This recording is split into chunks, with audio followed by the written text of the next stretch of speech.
Okay, other participants may join afterwards. It always happens, but I think we can start. We have a full agenda, and we'll have all the BSGN accelerator managers to present as well. So I'll start.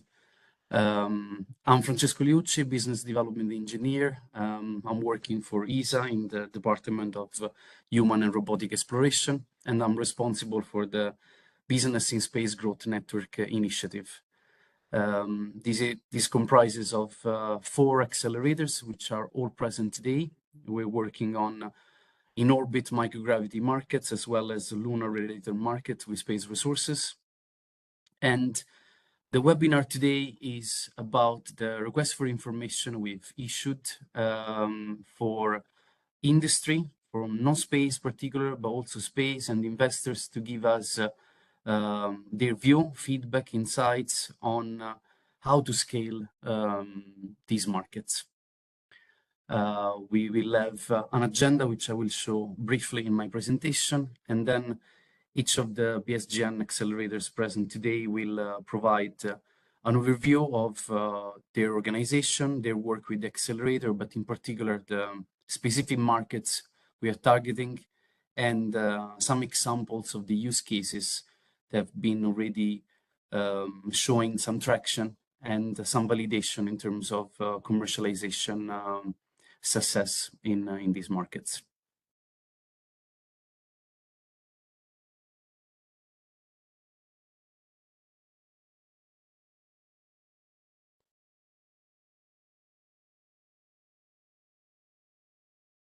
I'll share the slides in a moment.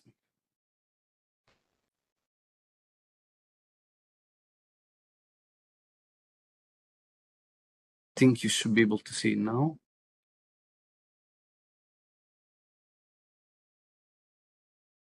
Okay.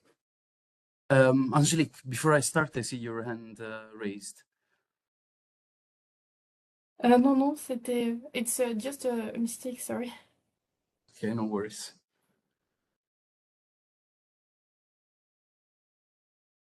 Okay, so the agenda today is the one shown on the slide. I'll provide an overview of the Space for Inspiration conference and the main themes of this conference, the scope of the RFI, and additional details on the timeline and objectives. And then in sequence, there will be the BSGN accelerators managers, which will provide their own presentation, which I've briefly previewed before. So health and life science will be covered by MEDIS, then advanced material and space manufacturing by the satellite applications Catapult, space resources and construction application by ESRIC, and Agri-food from STAM and SCM. We'll leave the final part for questions and answers, but for participants at any point, you can write in the chat the question. We will take note and then address all of them at the end. So this RFI is related to and strongly linked with the Space for Inspiration conference. It's an ESA, European Space Agency Space Market Commercialization Conference that is going to be held this year on the 1st and 2nd of September in Copenhagen. And the main themes of this conference, the main theme of this conference is really about how to scale up space commercial market, in particular in orbit, microgravity related markets, and lunar exploration related markets in the realm of space resources. During this conference, we'll cover all of these market domains, and there are going to be opportunities throughout the program to talk about which ways ESA can deploy to support the growth of this market. But it will be really a forum and an open conversation with multiple actors from industry, from terrestrial markets, as well as space markets, from companies of different sizes, from startups to multinational companies, and trying to gather the right insights on which are the next steps to really reach the scale-up phase of this market. In these regards, the request for information that we have issued is aimed at industry players and investors, and it's really at the core of understanding which are the interests from other industries related to these markets, which are the barriers today that may prevent access or growth, and to really understand the specifics from each of these targeted market about which models may work best to scale these markets, and ultimately which are the things, the activities, um, the actions that the European Space Agency can take to facilitate the growth of this market in collaboration with industry. You can access this call in OSIP, which is a platform the ESA uses for many different open calls. And you can submit your idea directly on the digital form, and the deadline is on the 10th of July. A little bit more about the specifics of the RFI. It's, as I said, aimed at gathering external perspective from investors, industry players, and the call, the RFI, is structured across the 4 different market segments that are the focus of the conference, as well as the focus of the Business in Space Growth Network initiative. Health and life science, which entail biotech, pharma, cosmetics, advanced material and in-orbit manufacturing, space resources with a specific focus and interest on construction application in a lunar environment, and agri-food. To get to the core of these RFI, what we ask interested parties to provide are insights related to these 4 key questions that you see on the screen, and that they are reported in the application form you will find on the call online. We want to know more about which specific industry challenges that you face in your own industry that could benefit from space-enabled research or capabilities.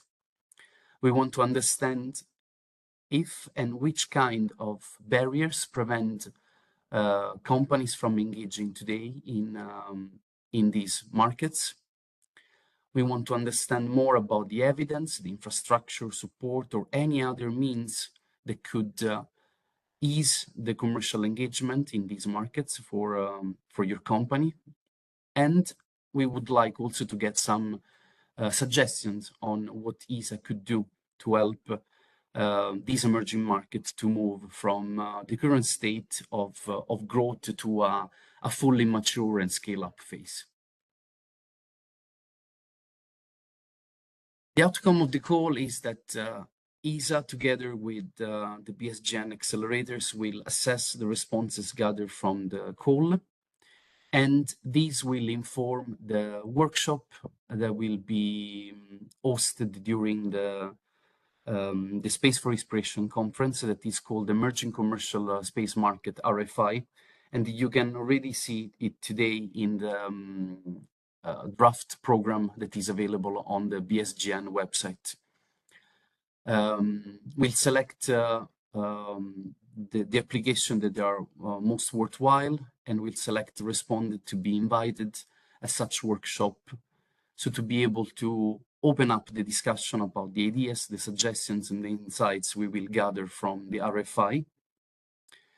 And then we will provide a summary of these insights, both from the RFI as well as from the discussion that will happen at the workshop, and we will share with the community, ultimately with the aim of initiating some of the activities that will result from the suggestion of the RFI.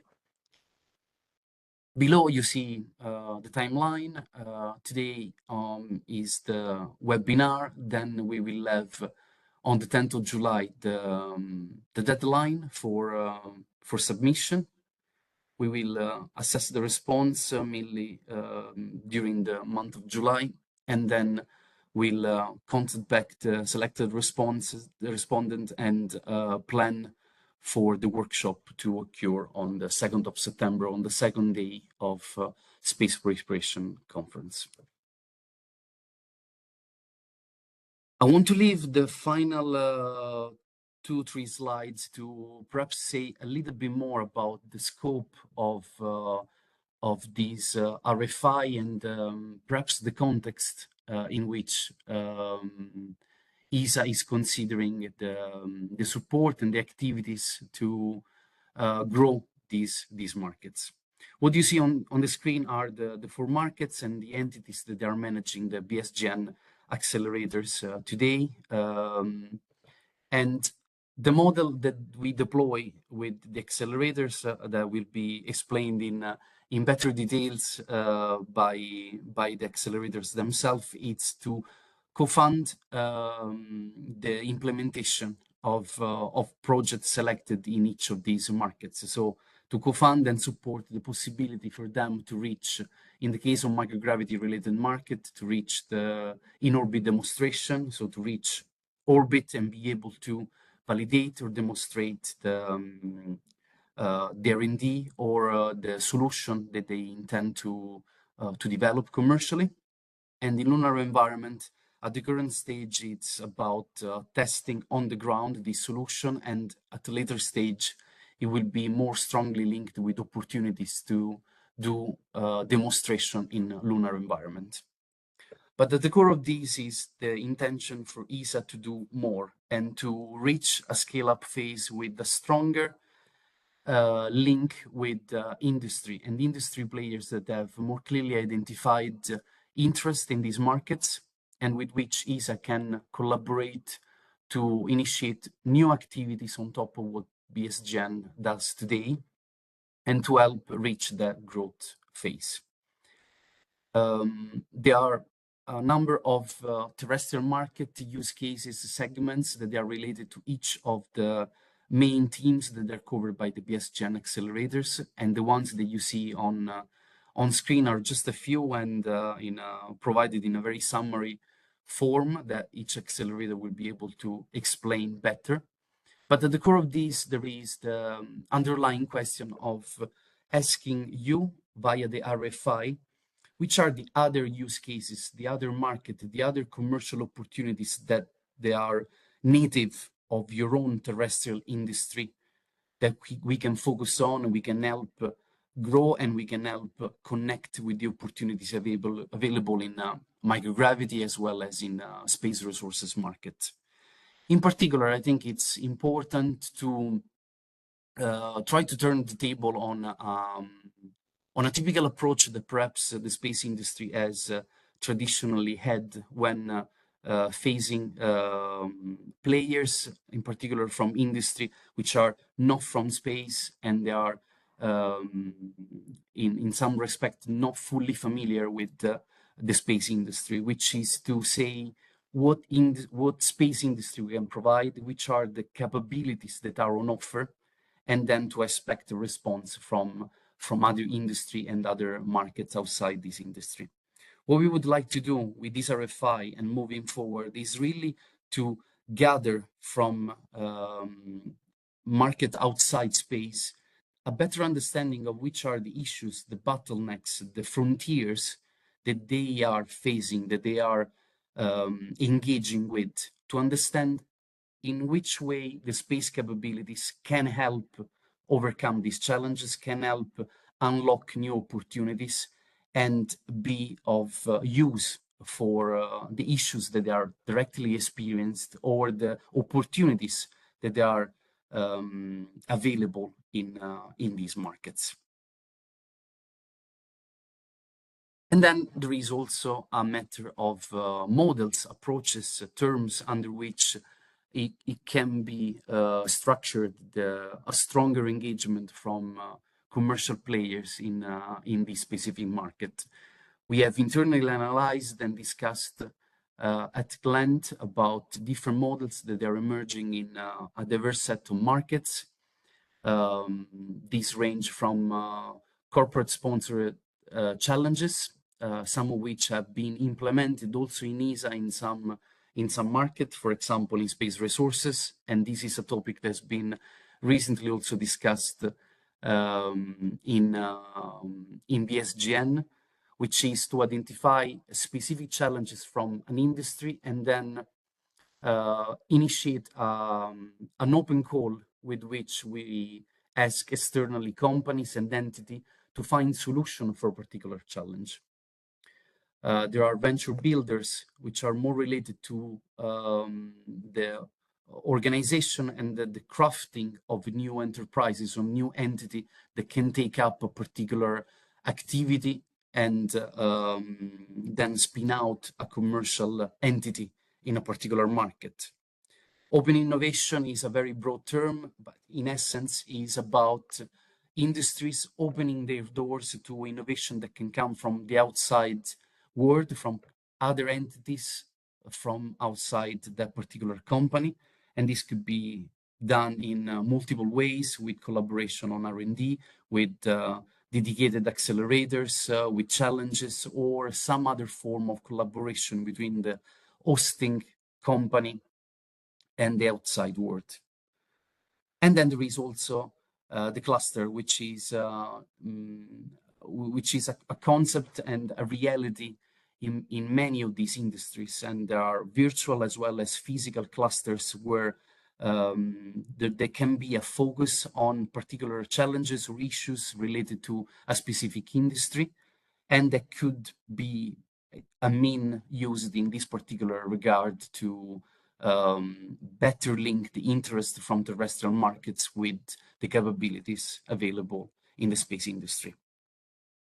What we want to ask with the RFI is to understand very specifically which of these models or other models of other means are more likely to be successful and have been proven to be already successful in your specific industry, in your specific market, and which models are more familiar to you, have been already adopted, and could be better deployed in this specific context. With this final consideration, I complete my part of the presentation. I thank you for your attention, and I leave then the floor to the next part of the agenda with the accelerators presenting their specific markets. And we'll start with health and life science and medicine next. Hi everyone. So first I will share my screen. Oh. So you should be able to see my PowerPoint.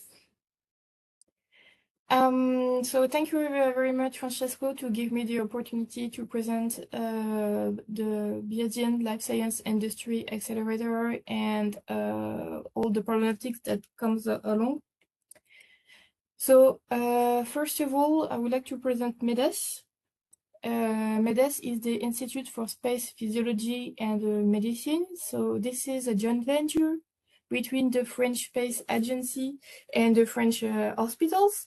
So this is the perfect hybrid organization for space and health. We are based in Toulouse, in France. Just a few words about our activities. We have a space clinic where we reproduce the effect of the microgravity on the human body. Some of my colleagues are also operating experiments on board the ISS, and myself and all the BSGN team is based in the Innovation and Application Department, where we develop some tools for hardware or software for either the astronaut health or also for extreme terrestrial condition. Could be for Antarctica, submarines, or jungle, or telemedicine, and so on. And among all of those activities, we are the managing partner for the Life Science Industry Accelerator. So we are working with ESA since 2021. Where the accelerator is really focused on industry-driven projects. Our sector of interest are pharmaceutical, biotechnology, biomanufacturing, and cosmetics. Our objective is to stimulate commercial activities in low Earth orbit, meaning all the space providers that have developed mini laboratories that can operate in microgravity. We try to find non-space actors to be the end user of their material. So initially, what we do is to solve a terrestrial challenge with a potential for space exploration. But all our activities is market-driven. So we would like to push up the boundaries of life science company in terms of R&D and bioproduction. Microgravity, just a recap about the asset of microgravity for life sciences. We have a different behavior of living organism, changes in the gene expression, the morphology is different. We have changes in the cellular physiology. We have also very interesting facts with the protein or crystal growth that goes in a way different manner when they are free from gravity, where they can develop a bigger and more pure and with a very interesting physical shape. And also the same for organoids, where the growth of complex 3D tissues can be done without a scaffold or supporting matrix that can with the support of fragile structure. In microgravity, they are free to expand. Then also one asset that I like very much is the phase change for manufacturing process, meaning that the separation phase is not happening in space. So you may know the Nutella when you have all the chocolate and all of the top during the summer. Those phenomena does not happen in space. And also something very impressive is that the modeling disease model, so the accelerated model for age-related phenomena is happening more rapidly in space. So as we are existing since 2021, we had time to run already 2 calls for projects. So we have our first cohort with some projects that have shown some very interesting use case. So the first one is a Prion-2 about protein crystallization for neurodegenerative disease. I think their use case was focused on, for instance, prion disease.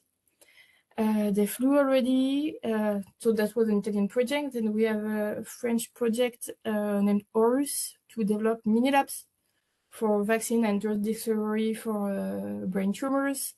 They flew already. Then a project from Roche, which is about 3D printed, bioprinted tissues and to detect biomarkers, diagnosis, and prediction. They flew.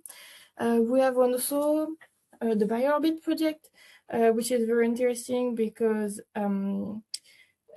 they focus on the production of crystalline protein for drugs. That's a startup that also recently raised, I think, 10 million pounds. So this is a UK project for scaling up. And then we have the Space Organic project, the Swiss project that is targeting the large-scale production of human organoids in space. And I think they are about to fly. The second cohort, so this is the one we're in acceleration phase at the moment.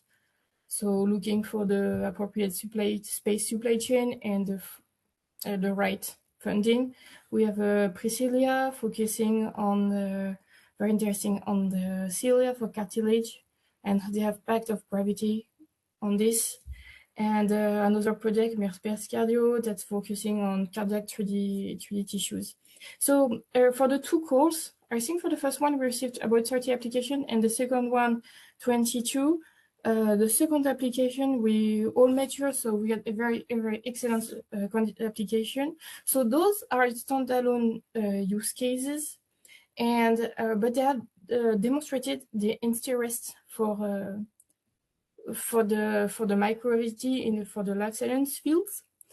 And sorry, the question now is how we do from these use cases to bigger scale. And now I leave the floor to my colleague to present the slides. Yes, hi everyone. So I'm Adeline. I'm working with Angélique at MEDES and on the BSGN activities. What we want to show with this slide is that we know that drug development is a lengthy, costly, and a high-risk process with 10 to 15 years before bringing a new drug to market. But we think that microgravity can be part of this development process. There has been a lot of experiments about the ISS that show that it's interesting for all different phases, for discovery, preclinical development, even for post-approval for biomanufacturing or formulation and optimization. So we tried here to put this is a slide from a market assessment that we've done with Resonance. So we are trying to identify all the possibilities that microgravity can bring for life science. And what we want to have with this RFI is the life science company reading this and saying to us what they need to be willing to use microgravity in their R&D development, because we know there's a lot of budget going right now to develop new innovation technologies, new cell cultures, new computational drug design, new organoids, and we think these kind of things can also use microgravity as a catalyst for innovation. So we want to know in these different type of activities what the life science company needs to be able to use microgravity. And we can move to the next slide, please, Angélique.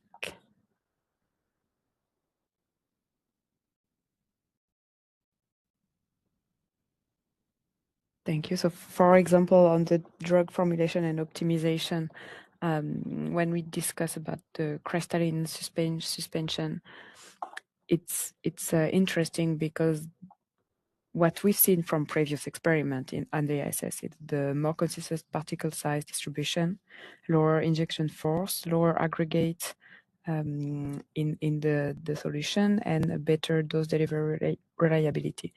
So their commercial value in using microgravity for R&D in life science, for example, to consider IV instead of IV, to have under the skin delivery of drugs, to support post-approval upgrades with new formula to extend patent from some already existing drugs. So there's a lot of thing that can be done. We know that we need standardization or reproducibility to have maybe platforms that are more standard to what is done in the lab, but we'd like the life science ecosystem to tell us what they want, what they need, how they want to collaborate, so we can support that type of activities altogether. And I'm done, Angélique. You can take the floor back. So thank you, Adeline, and also thank you the company Resonance to supporting us with all those market assessments that have been performed and ESA. So one last slide is what does it take now to go from standalone experiments to scale all activities and for life science in space.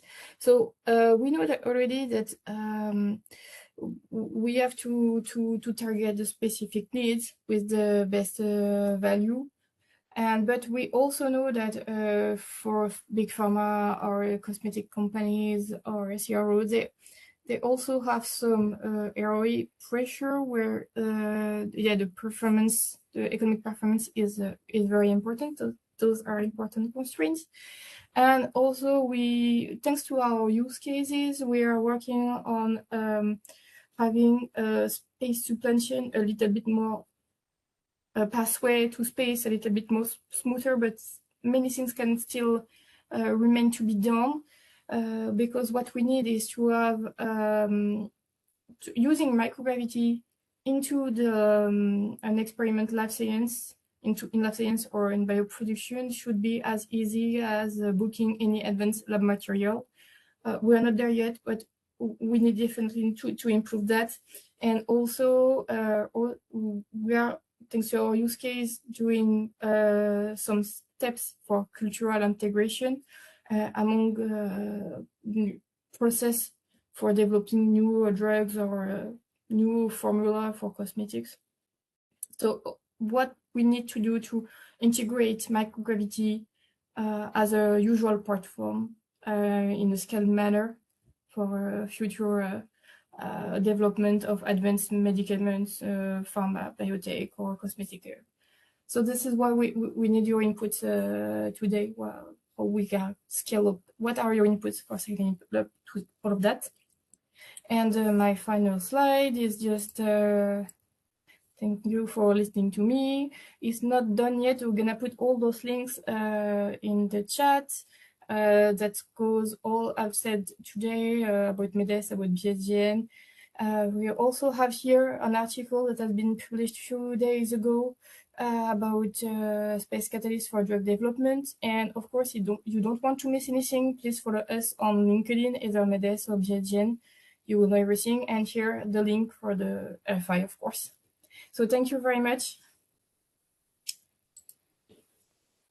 Thank you, Angélique and Adeline. MEDES has been managing the accelerator in health and life sciences, which is one of the market more mature in these regards, where more companies have understood and have deployed experiment and demonstration. And I warmly encourage you in particular to read the article that was shared in the chat. Has been published recently and is part of the insights we've gathered with the market assessment performed by MEDES and Resonance. Okay, so second point in the agenda is for next point in the agenda is for the satellite applications Catapult to present they are managing the accelerator for advanced material and space manufacturing. And I'll leave the floor to them. Thank you very much. Can you see our screen okay? Perfect. Okay, good afternoon, everyone. Thank you so much for joining us today, or if you're watching this at some unspecified time in the future, thank you very much for tuning in and for ESA for hosting us. My name is Joel Freedman. I'm the Head of Innovation Services at the Satellite Applications Catapult. We're the managing partner for the BSGN's Advanced Materials and In-Orbit Manufacturing Accelerator. And I'm joined by my colleague, Joaquin Perez-Grande, our Partnerships and Policy Manager, and also another enthusiast in microgravity activities. We would like to talk to you about some of the emerging and exciting developments in advanced materials and in-orbit manufacturing, to give a short overview of the accelerator program and the Catapult, and some examples of the businesses that have been on it. And then, as with our partners, end with a call to action. So what do we want from you and how can you get involved? So with that, I will hand over to Joaquin to start us off. Sounds good. Hello, everyone, and thank you indeed for joining us. I guess just kind of set the scene a bit. When we think about manufacturing, or when companies have traditionally operated on Earth, think about manufacturing, I think we all tend to imagine those bigger factories, more automated lines, robotics, better processes, more efficient supply chains. But what we are trying to achieve as a Catapult, and indeed in partnership with ESA as managing partner for the accelerator, is that shift in that the major next step in improving in the next manufacturing revolution, effectively, it might not necessarily be about improving, but rather expanding manufacturing beyond Earth. And indeed, we might actually be making some of those very valuable materials. We may be developing, processing them, or even manufacturing them beyond Earth. And this is in science fiction for anyone that's kind of new to the topic. We are seeing some really great companies and a lot of research has been done to date on the International Space Station investigating crystal growth in microgravity, as Mez was saying, but applying in this case to advanced materials, new approaches to manufacturing semiconductors and other advanced materials such as fiber optics, and also increasingly automated production systems, perhaps moving away from some of those manned space stations and into a free-fly world where you effectively need like a small factory fully automated to be operated from Earth while it's in space. Why microgravity in the case of in materials R&D and manufacturing? As materials have always been at the heart of the industrial progress in here, every industry is constantly looking for materials that are lighter, stronger, more precise, more efficient, more sustainable as well. And this is also very much driven by that shift in policy and regulation in Europe and beyond. And as our Meredith's colleagues have described, what's interesting about manufacturing is that it changes some of those fundamental physical processes that are involved. Sedimentation, buoyancy, convection behave differently. And this effectively just creates new opportunities to explore material structures and manufacturing pathways that are difficult, if not sometimes simply impossible to achieve on Earth. Manufacturing materials in space eliminates some of those terrestrial gravity-driven defects. So effectively, you end up with perfectly aligned atomic structures and great advances in performance, in energy efficiency of data capacity. On Earth, gravity also causes fluids to flow, so that's convection, and particles to sink, that's sedimentation. And this obviously introduces imperfections as crystal structures get formed. And in microgravity, these forces, as we've said, they are not there. So it allows all of that to form those highly uniform crystal structures. It's also the perfect vacuum as a vacuum environment. It's also effectively the perfect clean room. There's nothing better than that, which means that there are no impurities, no dust, no kind of atoms in places that they shouldn't be. Effectively, no contamination. This is really important in the case of semiconductors, during that very kind of delicate vapor deposition and the crystal growing processes. So these materials can be used on Earth to build way better electronics. Just as a couple of examples, some of these materials are projected to halve the charging times for electric vehicles, reduce energy waste when it comes to AI as well. I think that's kind of the other buzzword at the moment. But also decrease the overall weight of some of these power systems, which can have a lot of downstream effects in the supply chain. So while this doesn't automatically create a market, it does open up a whole set of possibilities. So the key question that we're exploring with this RFI is precisely which market has kind of that big potential to scale and who needs to be involved to achieve it, and hopefully by a couple of you in here. Why the Catapult? For those of you don't know us, we're an organisation based in the UK, part funded by the UK government through Innovate UK. And our focus is quite simple. We're here to grow the UK economy by supporting the best companies to accelerate the invention and adoption of space data technology. So we work closely with businesses of all types, those that we really think have the potential to scale, to help them address some of the barriers they face. And we do that quite focused through our missions. We are a mission-driven organization. This is the way in which we focus our efforts on what we think are the highest impact challenges and opportunities in the space sector. So our missions are resilient Earth, as you can see in there, autonomous and connected Earth, but then pretty much beyond Earth is where this activity sets covering all things ISOM and the space economy. So we hope to play that kind of clear role in unlocking that innovation and at the same time leveraging space technology to solve some of those challenges. Across these mission areas, we have breadth and depth of expertise, as well as facilities that are available to accelerate innovation and development, both of our own, but also for UK and European customers, and even beyond that. Recently, we had a big collaboration with an Australian university, for example. But we also sit at the heart of our really large ecosystem in the UK, connecting both geographic locations across the 14 UK space clusters that you can see there on the screen, effectively an entry point to pretty much every region in the UK, leveraging the skills, their different capabilities, academic strengths, and also the local priorities, while also taking a capability lens So we have networks of clusters, which we call connected capability networks for each mission area plus defense and security, that really bring together all of our expertise around our very specific topics, agnostic of geography. So we apply all of this to this unique environment, as the title says, and I will let you, Joel, tell us a bit more about our journey on with BSGN at delivering the accelerator. Thanks, Joaquin. As we've mentioned, our focus is the advanced materials and in-space manufacturing track. And our ambition, like the others in this program, are to bring new organizations and ideas into the sector and into space. And while there are a huge amount of in-space innovations happening, and the space sector is continuing to grow and be supported, a really important point here is this isn't just aimed at traditional space companies. One of the main objectives here is engaging terrestrial industries and helping them to explore where space could add value to their work. So the accelerator is designed to help reduce some of the barriers that normally stop organizations building successful in-space solutions in these emerging areas. And this really is the frontier of space. I think the BSGN is really at the front of the exciting stuff that's happening.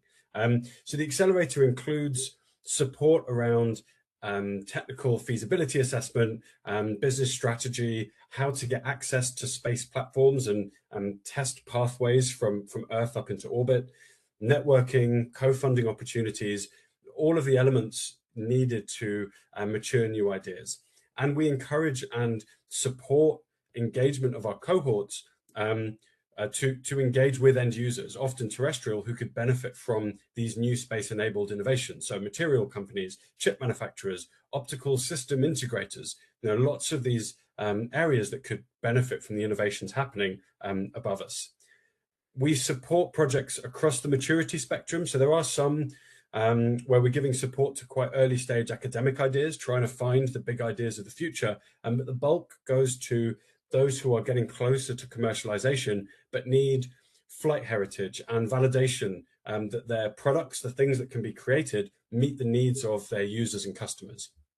We know that success in basically every market is directly correlated to how well understood your user needs are. And even when building innovation programs like the BSGN, the accelerators, that are focused on bringing new ideas to market, the ones that are built in partnership with end users will also have often a faster route to market and more chance of long-term adoption.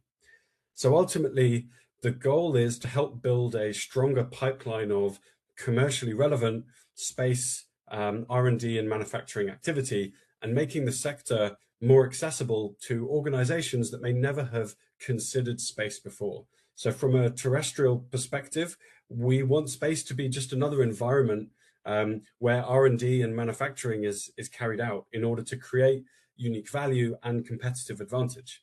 There was a time where getting clothes manufactured on the other side of the world would have seemed absolutely wild. Now we don't think twice about it, and there are huge sectors and economies that enable the kind of processing and logistics involved in making that happen. So we can see a future where hearing that your materials are made in space is just like hearing your car was made in Germany.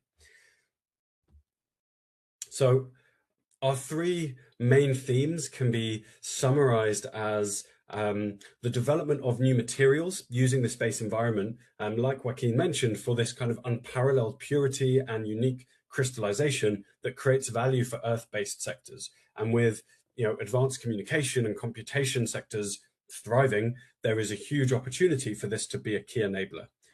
The next is about developing low gravity enabled manufacturing processes. So how do you make new materials and structures in ways that are just not possible on Earth? How do you take advantage of microgravity and become an enabler for a lot of this other activity that we're talking about? And finally, in-orbit fabrication of materials and components for use in space. So solar panels, trusses, all of the things we need as we expand our infrastructure into space and grow our in-space capabilities. Space stations, habitats, R&D facilities, solar arrays beaming energy down to Earth, data centers, all the things that are part of the natural pathway of humans' expansion into space. I'd like to give some examples of the businesses that have been and are currently on the program. So on our first cohort, we had Photocentric, who were developing Cosmic Maker. So this was an autonomous multi-material 3D printer designed for manufacturing in space. The ambition here was to produce high performance parts, including silicon carbide components, with properties, such as enhanced strength, thermal performance, electromagnetic shielding, electrical functionality. And through the accelerator, they designed, prototyped, and refined that system. And I think the latest update is that Cosmic Maker has begun its zero gravity validation. So as part of UK Space Agency supported work, the team has taken their printer onto an ESA Novaspace parabolic flight and developed and demonstrated their printing through 0G and 2G phases. So a really tangible step from concept to prototype to relevant environmental testing. The second is D-Cubed. So they're working on next generation high-powered solar arrays. Their proposition was about creating and utilizing compact, power-efficient, scalable arrays, which are critical for satellites with tight volume constraints or growing power demands, as well as future in-space structures. Since the accelerator, D-Cubed has spun out its solar array activity into Aricus, and their first demonstration, Aricus D1, launched in January this year to demonstrate in-space manufacturing of a boom. And the D2 mission is focused on printing and deploying a 1 meter in-space manufactured solar array. So the implication of being able to build solar panels in orbit instead of having to build them on Earth, fold them up, and deploy them is huge for what's to come in space. On this cohort we have now, we've got Flawless Photonics, who have already manufactured nearly 12 kilometers of Ziblan optical fiber aboard the International Space Station. Arc Space, who are developing a whole suite of tools for cutting, joining, welding, and other capabilities for use in space and close proximity, which are all essential for the whole range of in-space activities, grabbing, disassembling, constructing new systems. And finally, Levion, who are producing semiconductor crystals in orbit, just like Joaquin mentioned. So a real range of applications, uses, and reasons for those who are in space, but also out of the space sector, to take notice and be excited about what's coming.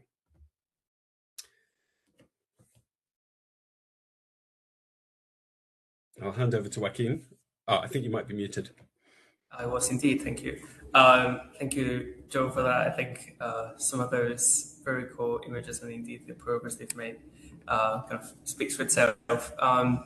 So hopefully it's quite clear by now that anyone didn't know about these fantastic companies. This shows that we've made huge progress in reducing some of those technical barriers to access and microgravity.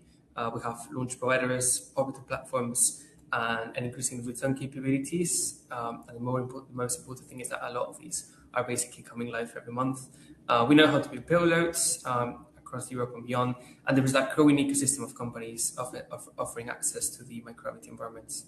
And as Joe was just describing, our two cohorts have successfully demonstrated both the interest and the feasibility, but also the value of doing some of these activities in microgravity. We have shown that potential. So as the title says, this is for us a scaling challenge, not a technical challenge. And this is where the RFI comes into place. It's not a question of whether something can be done in space or what benefits or economic return comes with it. The next step is to build on that success and move from those standalone experiments to a scalable commercial market. This is exactly the aim of the request for information, which we hope you'll fill and share with organizations that may also be interested. And I'll just hand over to Joe to tell you just a bit more about it from our perspective before closing. So yeah, last slide. What's the ask? We see these emerging technologies with clear benefits over what we can do terrestrially, and we see opportunities for Earth-based companies to get involved in the space sector. This is, like I said, the frontier. There is a huge growth opportunity ahead of us, ready for those who are willing to engage today to become the leaders in the field for tomorrow. And what we want to know are, what are the areas you are most interested in? Where do you see this being relevant to your business? And what are the things stopping you from engaging? What are the challenges, the blockers, the uncertainties, the pathways or support that you would be looking for? We want to design the next phase of this activity around those who are going to benefit the most from it. And we know that good design starts with listening. So this RFI is us opening up a channel to do just that. If you want your voice to be heard, please submit your response using the QR code below or the links that I know are being shared across this webinar by July the 10th. Thank you very much. And we'll hand over back to Francesco in the next managing partner. Thank you very much to Catapult and Joel and Joaquin for the good presentation and the insightful use cases of companies that we've already supported or we are supporting. And now we move to the next point in the agenda with the BSGN Accelerator on Space Resources. It is led and managed by our partner ESRIC, the European Space Resources Innovation Center. And I'll leave the floor to them. Thank you. Thank you, Francesco. Let me start presenting. Can you guys see that? Okay, well, thank you, Francesco. Together with my colleague Ernestina, my name is Kenneth Liang. We are the operators of the Space Resources Accelerator on behalf of ESA, Business and Space Growth Network, and operated by the European Space Resources Innovation Center. So as you may know, there is a huge amount of renewed interest in space, and that's particularly about what we can do on the moon. We're going back to the moon, and this time to stay. So we're going to be building moon bases, we're going to be bringing astronauts in and having them live there for extended periods of time to conduct science and research and a lot of different activities. But it costs a lot of money to launch all the equipment, the water, the oxygen, and especially the construction materials to the moon. And if you have to launch it all the way from Earth, that becomes a huge lift. And that's where in situ resource utilization comes in. Instead of shipping everything, you can actually use the material found on the moon. So for example, we can take lunar dirt, which is actually technically called regolith. We can dig it up and excavate it, process that dirt into bricks, which can then be used for structures, landing pads, and roads. So instead of shipping everything, you just use it in place. And the harsh lunar surface actually breeds a lot of new technologies. So, the catapults in space manufacturing, they love the cleanliness of microgravity and being in space. We have the opposite problem on the lunar surface. It's very dirty with this very harsh regolith that can cut up everything and it sticks to everything. There's huge temperature swings. There's radiation. There's a lot of different problems on the lunar surface, which actually drives a whole nother avenue for technology development. So we're seeing a lot of new innovative technologies on the lunar surface, like 3D printing, origami, oxygen extraction for the use of inflatables that can be inflated on the lunar surface. So there's a lot of new technologies that are specifically optimized to save transportation costs from Earth to the moon by using materials on site. And these technologies can be applied in very interesting ways on Earth. So for example, I have 3 companies here that are all real lunar focused companies. They might have pivoted a little bit. The first one is Icon, and this is a 3D printing for construction company. They started working on lunar construction where they would be able to 3D print buildings on the lunar surface. And now they actually build affordable homes in the US. They reduce a lot of the waste that happens in the construction industry because there's no cutting or any waste of like small little pieces. You just print the wall that you see there on the right side of the building, that nice curved printed surface. Off-World is a company that does or intends to do lunar exploration and Martian exploration for the intent of mining on those kind of terrestrial bodies. And they also operate on the Earth's surface. So they do a lot of the prospecting and hard rock mining that humans used to have to do. But now you can send a robot to go and actually work in these challenging environments and dangerous environments. So it improves a lot of the safety here on Earth for mining environments. And finally, there is Helios. This is a company which works on, originally they were working on oxygen and metals production on the lunar surface. But the lunar surface is very poor in carbon. So there's not any coal on the lunar surface. And it turns out that the technologies that they were working on were very useful for the decarbonization of steelmaking on Earth, which is a very coal-intensive process today. So if you can remove all that coal, you can save a lot of carbon in the steelmaking process. So this is the kind of technology that will drive the future of humanity, both on the lunar surface and on Earth. So at ESRIC, we work to better humanity through lunar surface technologies. We're based in Luxembourg, and we're supported by the Luxembourg Space Agency, Luxembourg Institute of Science and Technology, as well as the European Space Agency. Our three pillars are research, commercialization, and community, and I'll briefly touch on each of these. So for our research activities, we span the entire space resources value chain, mostly looking at the lunar surface. And we develop a lot of the fundamental research base that the entire community depends upon. Anything from, resource purification to beneficiation. There's a lot of different paths that are necessary to go from, raw dirt to finished oxygen product that a astronaut can actually breathe. In the commercialization pillar, we have the Startup Support Program, which is an earlier stage program that works on bringing ideas into the commercial sphere.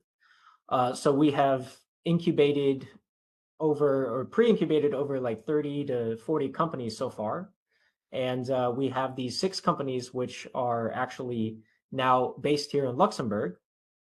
And they mostly focus on the resource extraction, resource characterization, and infrastructure necessary for the lunar surface. And these are all the companies that are kind of earlier stage and are working to develop their business plan.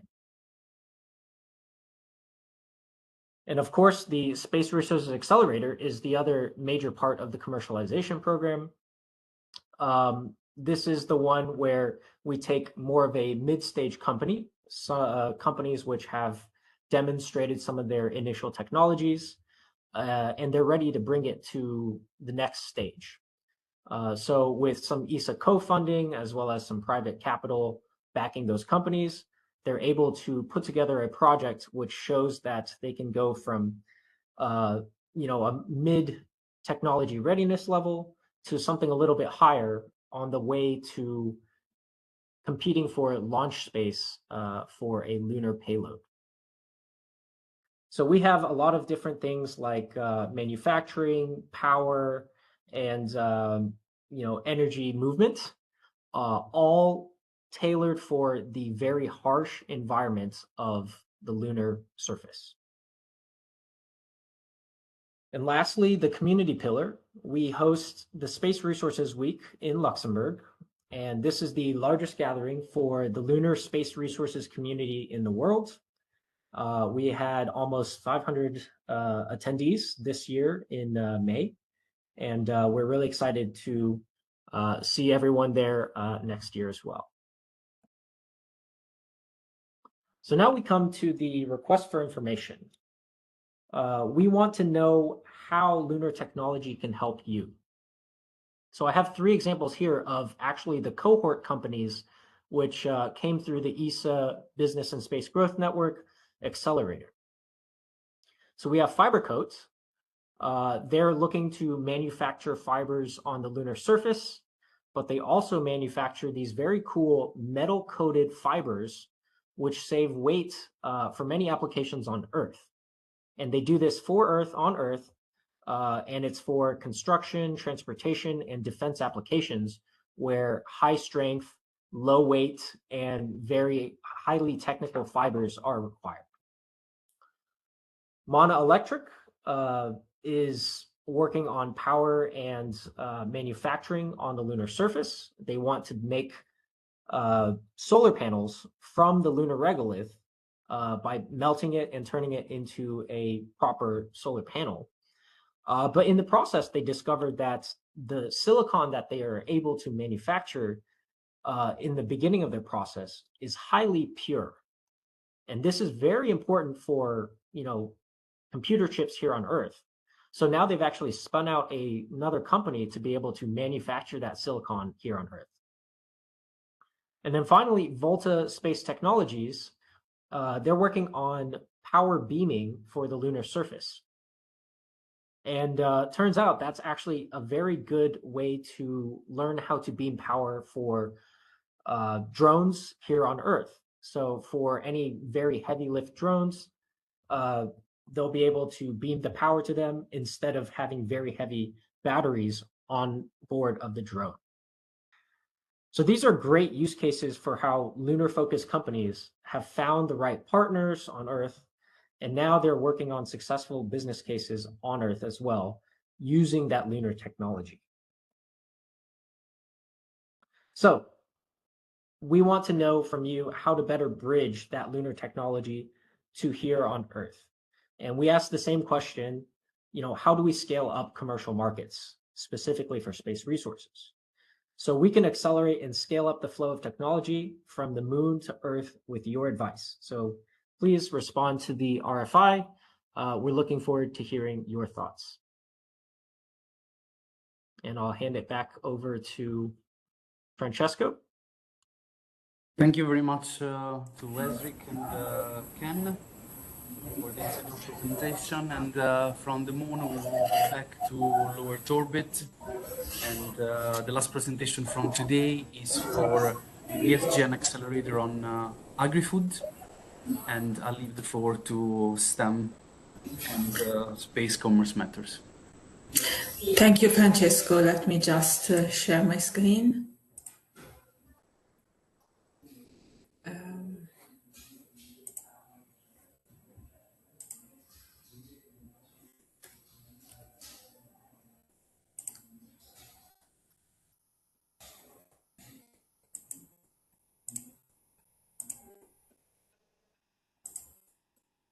Okay, hopefully you can see my screen. Yes. Okay, good. So last but not least, the Agri-food Industry Accelerator. So my name is Valeria Ferrando.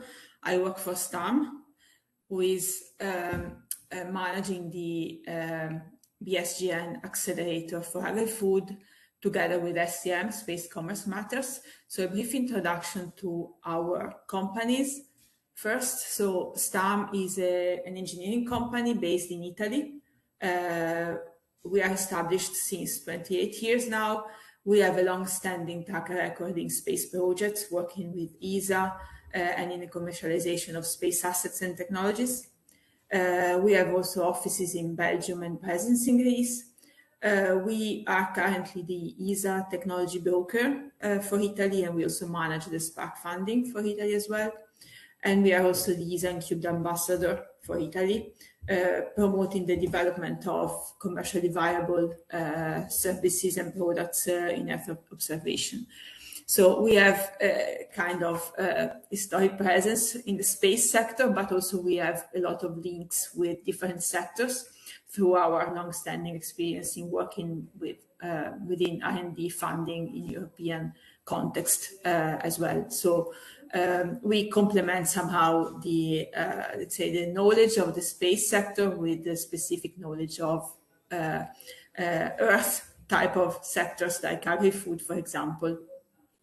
Our partner in this project is SCM, Space Commerce Matters. They are a US-founded company, but they have a French office since 2023, and they are like very active in end-to-end space commercialization. They have long-standing experience in microgravity R&D, as well as in space manufacturing across multiple sectors. And they also have multiple links with CSPs and commercial service providers, uncrewed transport and commercial LEO destinations. So they, together with us, I think we provide a very good complementary set of skills to manage the accelerator, and also we cover presence in Europe.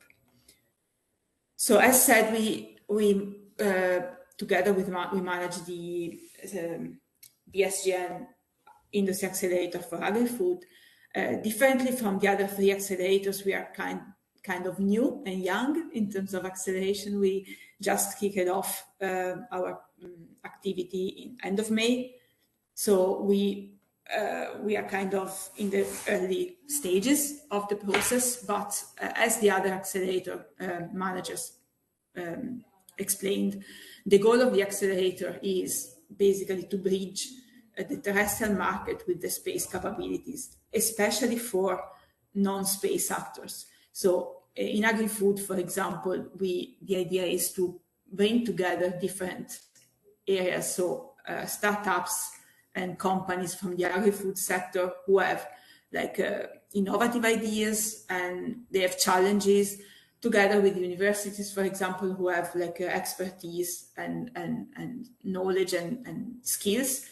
We want to bring them together with actors from space as well as investors to be able to improve and develop new commercial products. So the idea is to be highly commercially oriented, and also to facilitate the creation of new partnership between worlds that are not always very aware of each other somehow. So how we do that? The idea is to support first ecosystem aggregation via outreach activities, and then also to select among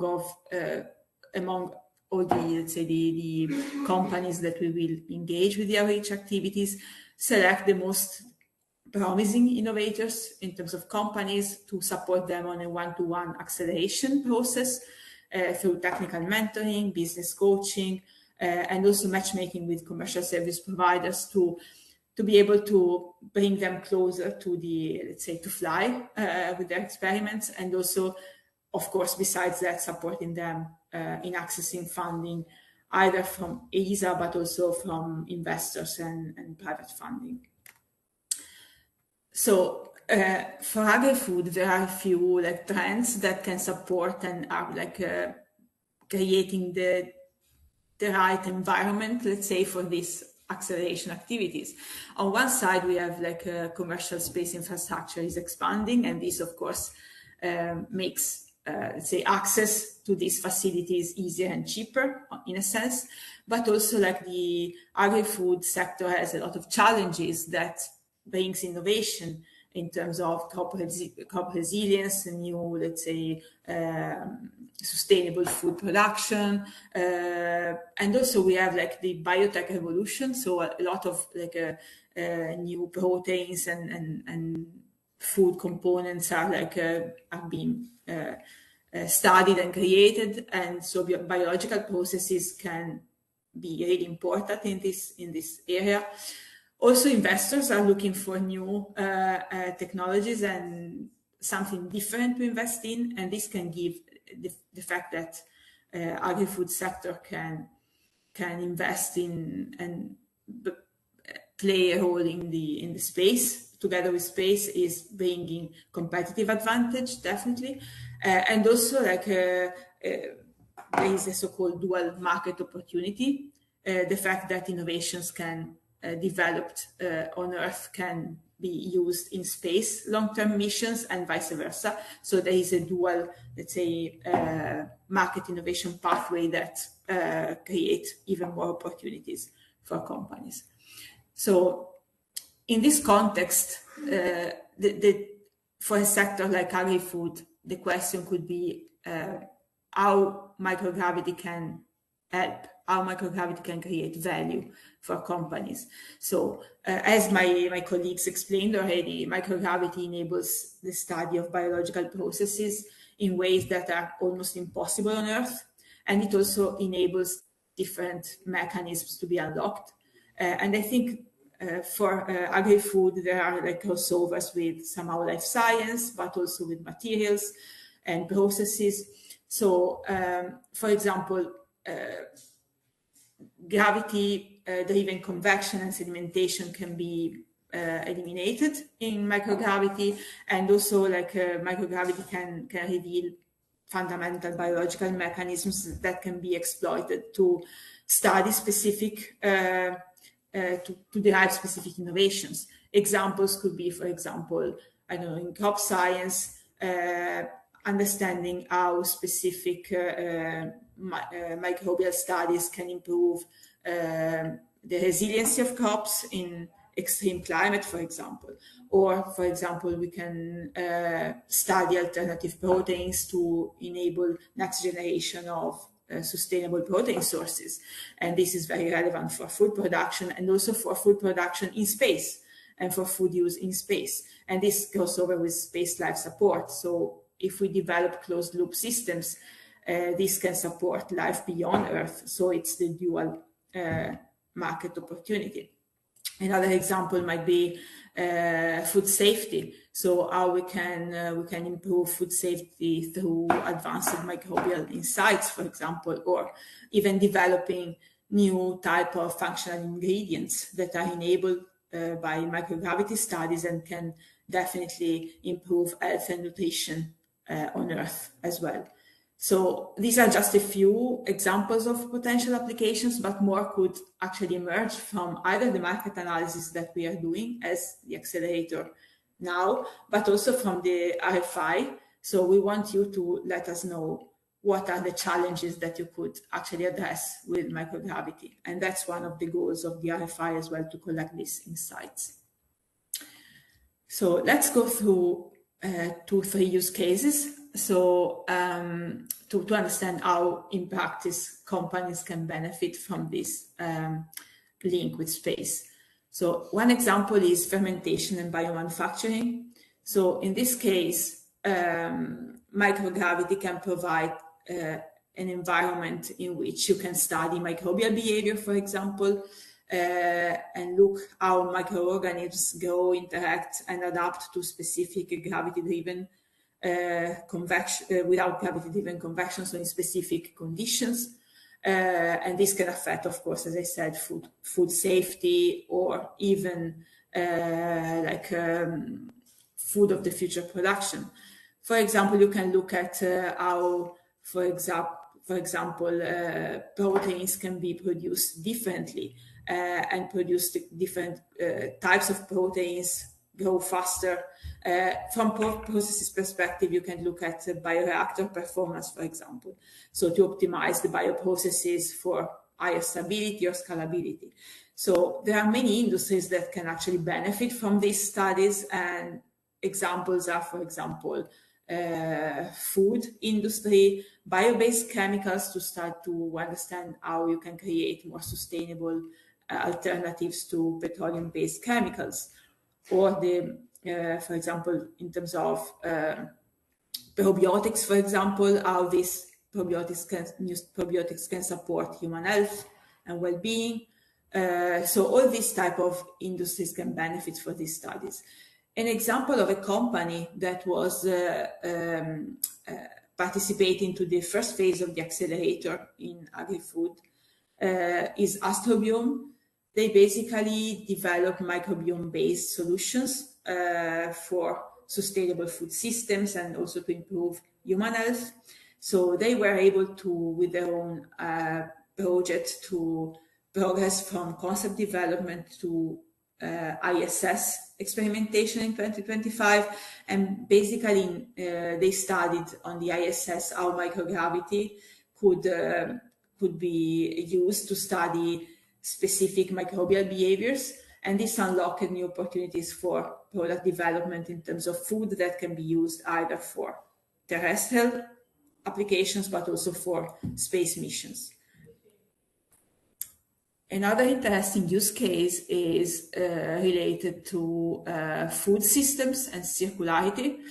basically, this is very much linked to dual market opportunity that I was explaining before. So when you study, let's say, circular food systems in space, you can actually unlock a lot of applications on Earth and improve sustainable solutions for climate resilience, resource efficient, and food security. So, for example, you can study how you can valorize waste, how you can valorize, produce, for example, nutrients from other sources like microalgae, for example. And this is the example of Sophist Bionutrients, who was, again, participating to the first phase of the accelerator. And they leveraged microgravity on the ISS to investigate the influence of gravity on low gravity on nutritional composition and protein production of microalgae. And this is a typical example of circularity, where they can actually develop next generation of ingredients and food ingredients that can be beneficial for Earth and also exploration missions. Last use case might be related to agriculture. So I don't have a company to showcase here, but that's a good example of where you can actually contribute with your own ideas through the RFI and then through the accelerator. So microgravity for agriculture can be exploited for a number of studies. For example, understanding how plants absorb nutrients, what is the stress response of plants to specific conditions, to stress due to specific conditions that you might have in orbit that you can retrieve on Earth due to climate change, for example. Or, for example, you can study how gravity affects plant morphology or root development. And all this can have a number of outcomes. For example, creating, as I said, more resilient crops and crop varieties, but also changing, for example, the taste or some characteristics of plants. Or you can also have new approaches for sustainable agriculture, for example, to support, let's say, food security. So all these aspects are very relevant for the market and can offer companies in this sector an opportunity to offer new products and to address challenges that go beyond, let's say, just the innovation or research studies, but can really unlock new products. So in terms of, let's say, the long-term vision, what we would like to do as the other accelerators is not talking about isolated, let's say, experiments, but move towards a next generation of products and processes, which have full potential to be scaled on Earth. So this can unlock a lot of benefits for industry first, because they could unlock faster innovation cycles. They can have stronger IP portfolios, which leads to competitive differentiation, and also the success gives them access to investors who are looking at new investment opportunities. And also, of course, developing new products, ingredients, and processes for their own clients. In terms of the benefits for researchers, of course, we have a better collaboration with industry, so a potential for commercialization of innovations, so open up new markets. And finally, for ESA, of course, having a sustainable demand for commercial LEO services. So now, to conclude, it's your turn. So we want you to give us your perspective in terms of what challenges really could benefit from space-enabled research in the agri-food industry specifically, beyond the ones that I've tried to summarize. There might be more, so we want to hear from you. And also what kind of, let's say, evidence, infrastructure, or let's say funding support could help you access this market, or give you confidence that it's a valuable investment for your company.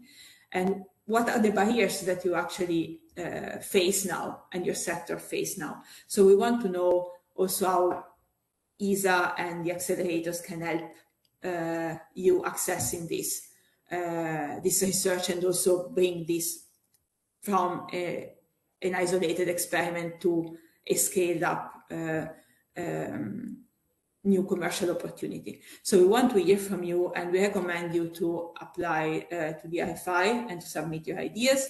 Here you have a few useful links, the link to the RFI, of course, but also to our accelerator page. And I would like to let you know that since we are just in the beginning of the activities, we are going to launch open calls for the Agri-food accelerator in September, especially at the Space for Inspiration conference in Copenhagen. So follow the page of the accelerator for updates, and feel free to contact STAM and SCM at any time if you want more information or you want to be engaged. Thank you very much. That's me. Thank you, Valeria. Thank you, STAM and Space Commerce Matter, the managers of the BSGN Industry Accelerator for Agri-food. Thank you for all the participants. We have stayed for all the presentations. You've seen that there is a collection of use cases and commercial opportunities that have emerging, that they are currently in development. But as my colleagues and partners have expressed throughout the webinar, the RFI is exactly directed at understanding if there is more, which other points in each of these markets and industry could be addressed and we can focus on, and to hear all about your perspective that ESA can take into account to help grow these markets. We have now time for a Q&A.